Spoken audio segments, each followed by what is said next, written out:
The PS Vita was a massively underrated handheld console that managed to deliver some fantastic titles for those who invested in the platform. One such title was Freedom Wars, a dystopian Monster Hunter-esque action RPG that saw some success on the Vita despite its limited install base. Thankfully, gamers can now experience Freedom Wars on a wider range of platforms thanks to Freedom Wars Remastered. What's it like? Put on your headphones, load up at the armoury, and don't run for more than 10 seconds as we review Freedom Wars Remastered for Nintendo Switch.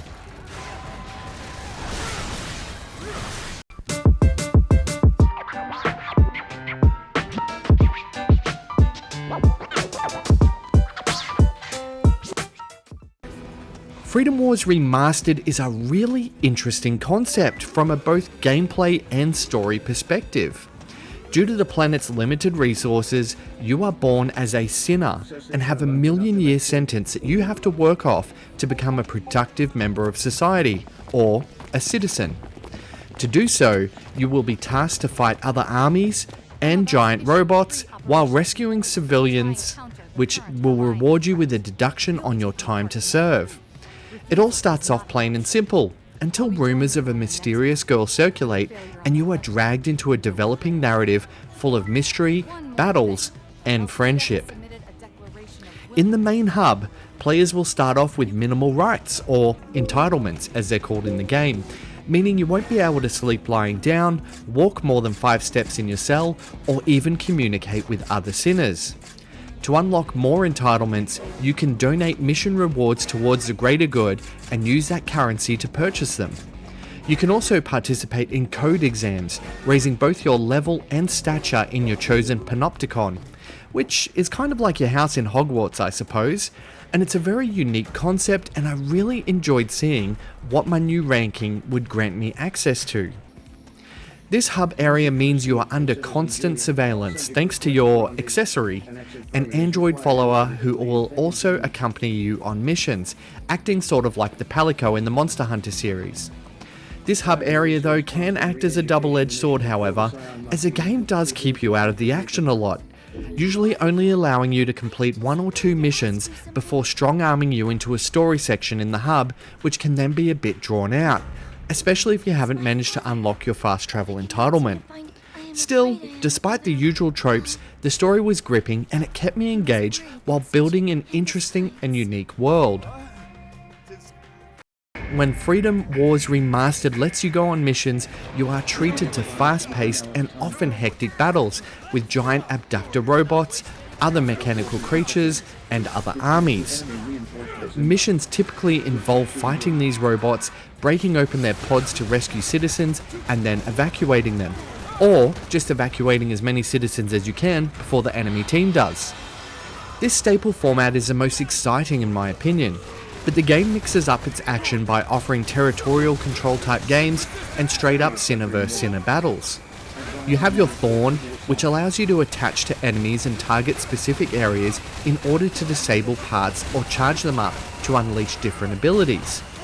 Combat against the bigger enemies is really exciting, and it offers both a tactical and frantic battle as you decide whether to systematically dismantle your foe or try to quickly break the pods open for a quick rescue.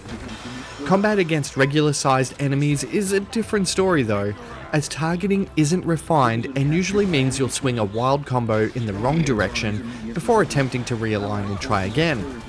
It's not really a deal breaker by a long shot, but after battling hulking robots, it's an adjustment. There is also a multiplayer suite that allows you to team up with other sinners to reduce your sentence. You can tackle co-op missions together or go head to head. These missions also increase your panopticon ranking in an online leaderboard, giving you something to strive towards. One thing I really liked about the multiplayer was I was put in a lobby with a higher code of sinners who were taking their code level 7 exam, and I participated and was rewarded with a proof of completion, which meant that when I got to the stage of the single player game, I was automatically rewarded that license, which was a really nice touch. Graphically, the game does a great job of sharpening up to HD on the Nintendo Switch and runs at a consistently smooth 30 frames per second. The engine may not be groundbreaking as it has only had minor improvements, mainly in resolution, from its debut on the PS Vita, but it still does a great job working with what it's got and can hold up against many games on the Nintendo Switch. The enemies don't really have much in the way of variation, especially in the early game, so some players may find the opening hours a little bit tedious. But those who stick it out will find plenty of meat on the bones of Freedom Wars Remastered, with about 25 hours of gameplay and probably sitting around the 40-hour mark for completionists. For my sinners looking into accessibility options, there are text-to-speech and readability options that can help you get through story sections of the game. There is a lot of button mashing events where you need to rapidly tap the A button, which I did find difficult at times. Visually, the button is fine and it's front and center, but the speed and reputation can take their toll if you have accessibility needs with your hands. So I do recommend using a controller that offers a programmable rapid-fire option to assist should you have limited movement. I actually used my cracked Nitro Deck Plus in handheld mode for a lot of the game, and I found having that autoplay option really helped my hands. At $60 Australian, Freedom Wars Remastered is great value for money. There's plenty of gameplay to keep you busy, especially for God Eater and Monster Hunter fans, and the online competitive features and leaderboards add a layer of bragging rights and goals to achieve should you be a team player. Its tight and exciting combat mechanics are a blast to play, and if you don't mind a lot of story mixed in with it, you'll most likely have a great time. It's a shame that the PS Vita didn't do so well in its heyday, but thanks to a second chance, Freedom Wars Remastered will allow players to experience one of the best games on the platform in all its remastered glory. So, what's it like? Freedom Wars Remastered is like Monster Hunter, if it was set in a dystopian cyberpunk world.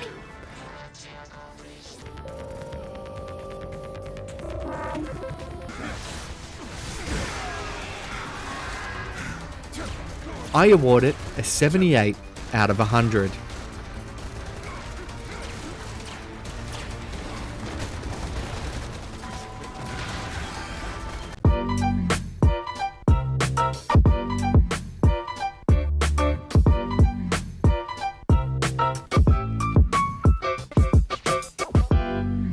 Thanks so much for watching my video.